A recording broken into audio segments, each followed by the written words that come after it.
Last night, we witnessed something absolutely insane in Oklahoma City. The Thunder didn't just beat the Phoenix Suns in the NBA Cup quarterfinals. They absolutely demolished them. We're talking about a 138-89 beatdown. That's a 49-point blowout, folks. And that's not even the craziest part of this story. So buckle up, because we're diving deep into everything that went down. Historic records being tied, an ugly ejection that got the whole arena fired up, and a Thunder team that's looking absolutely unstoppable right now. Let's get into it. All right, first things first. Let's talk about what the Oklahoma City Thunder just accomplished with this win. At 24-1, the Thunder have now tied the 2015-16 Golden State Warriors for the best 25-game start in NBA history. Let me say that again. They're tied with the Warriors team that went on to win 73 games that season. That's legendary company, people. Now, here's the thing. The Warriors were actually 24-0 before they lost their 25th game, so technically, Golden State had the better start since they were undefeated. But after 25 games, same record. Both teams sitting pretty at 24-1. And get this, Golden State went on to win 29 of their first 30 games that season and 36 of their first 38. The question everyone's asking now is, can the Thunder match or even surpass that? We'll have to wait and see, but based on what we're seeing right now, I wouldn't bet against them. But here's where it gets even more impressive. The Thunder's scoring margin this season is absolutely ridiculous. They're winning by an average of 17.5 points per game. 17.5. That's not just good, that's historically dominant.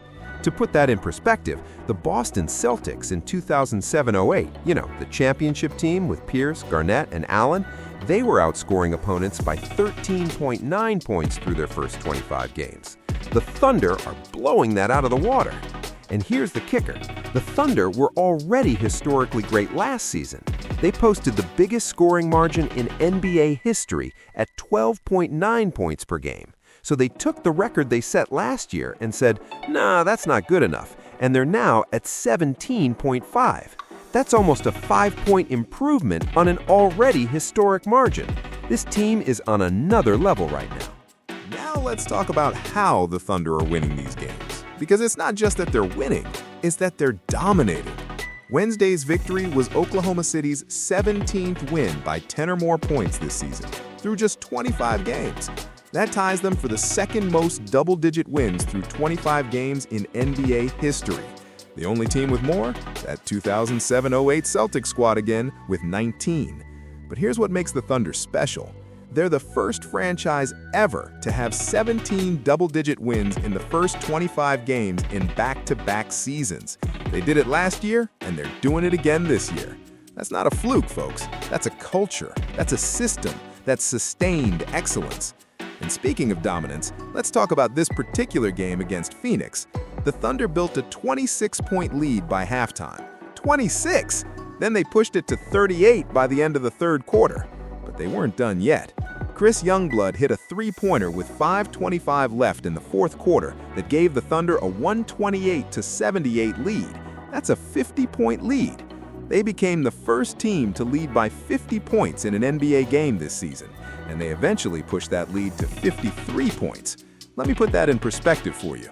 The Thunder's biggest lead in a regular season game last season was 44 points, so they just topped that. Now, they did have leads of 49 and 56 in playoff games on their way to last year's championship, but for a regular season game, this was massive. This wasn't just a win, it was a statement. The Thunder are sending a message to the entire league. We're not just defending champions, we're somehow even better than we were last year.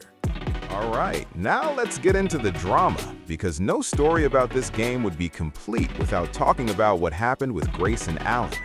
It was the third quarter. The Thunder were already up 94-58. The game was basically over at this point. Chet Holmgren was setting a screen and Allen and Holmgren collided. But here's where things went wrong.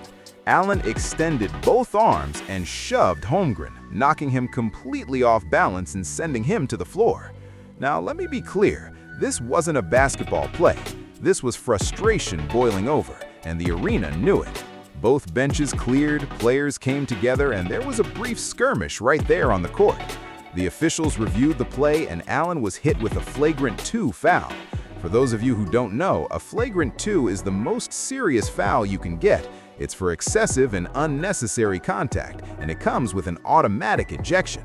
The crowd at Paycom Center went absolutely wild when they announced it. Allen finished the night with just 10 points on 3 of 9 shooting before getting tossed. But here's what makes this interesting. Allen said after the game that he didn't think the contact warranted an ejection. He mentioned that Holmgren had knocked him to the floor on a box-out just before the incident, and he felt like he was just matching the physicality of the game. In his words, "Felt like I gave a good foul within the physicality of the game and what was going on both ends, especially with the bumps on screens, some of the hits on blockouts that were happening." Now, I'm gonna be real with you. I get the frustration. You're down by 36 points, the game's out of reach, emotions are running high, but extending both arms and shoving a guy to the ground, that's crossing the line, and the refs made the right call. But here's where it gets really interesting. Thunder guard Jalen Williams had some spicy comments after the game. He said Allen's antics were a thing he's done his whole career. Ouch. He also said it actually helped the Thunder, adding more juice to the game and getting the fans even more hyped up. And Williams was right. After the ejection, the Thunder outscored the Suns 44-31 the rest of the way, including 28-17 in the fourth quarter. Williams said it was like the game just restarted, and that energy carried over to the guys who finished the game. Even Dillon Brooks, who's had his own history with Oklahoma City's physical play, admitted he didn't match the Thunder's energy. Brooks said, "I played kinda soft today.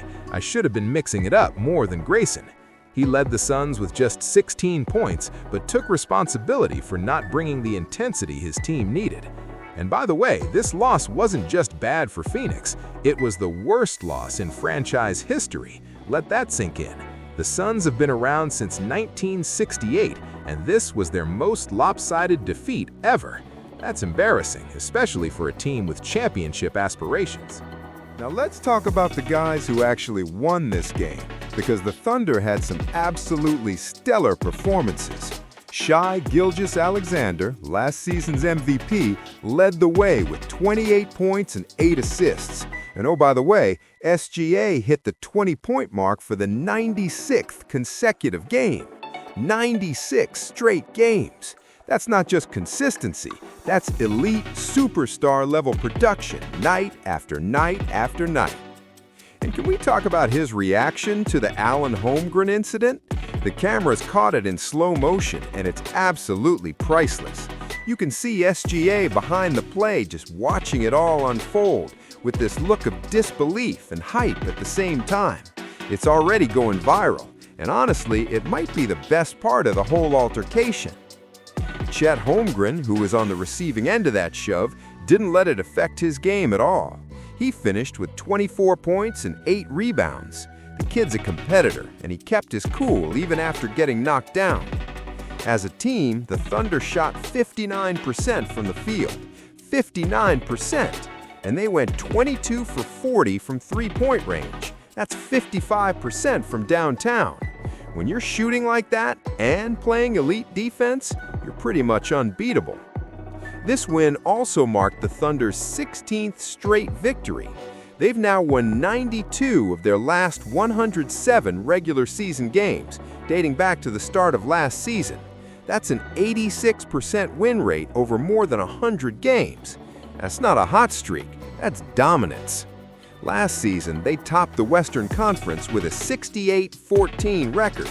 At this pace, they're on track to potentially break the NBA single-season wins record of 73, which was set by, you guessed it, those 2015-16 Warriors.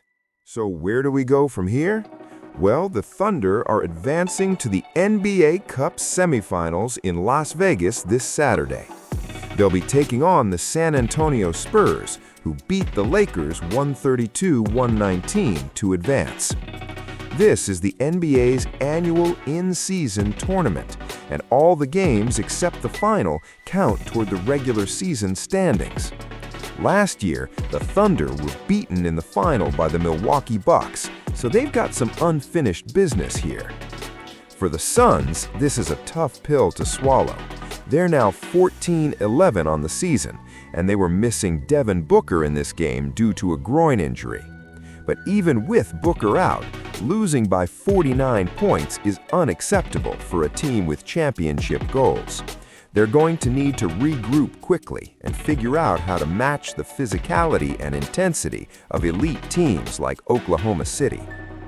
As for the Thunder, the question everyone's asking is, can they keep this up? Can they match or surpass what the Warriors did in 2015-16? Can they go wire to wire as the best team in the league and win another championship? Based on what we're seeing, I'd say they're the favorites right now. They're deeper than last year, they're more experienced, and they're playing with a confidence that comes from being champions. Shai is playing at an MVP level, again.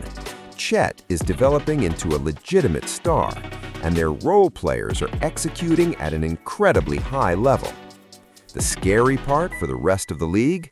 The Thunder are still getting better. They're figuring out new ways to dominate. They're not satisfied with what they did last year. They want more. All right, that's going to do it for today's breakdown. The Thunder are making history, they're blowing teams out left and right, and they're showing no signs of slowing down. What do you think? Can the Thunder break the Warriors' 73-win record? Are they going to repeat as champions? And was that ejection on Grayson Allen justified? Let me know in the comments below. I want to hear what you think. If you enjoyed this breakdown, smash that like button and share this video with your basketball friends. And if you're not subscribed yet, what are you waiting for? Hit that subscribe button and turn on notifications so you never miss another video. I'll be back with more NBA coverage, more breakdowns, and more basketball content you can't get anywhere else. Until next time, keep balling, and I'll see you in the next one. Peace.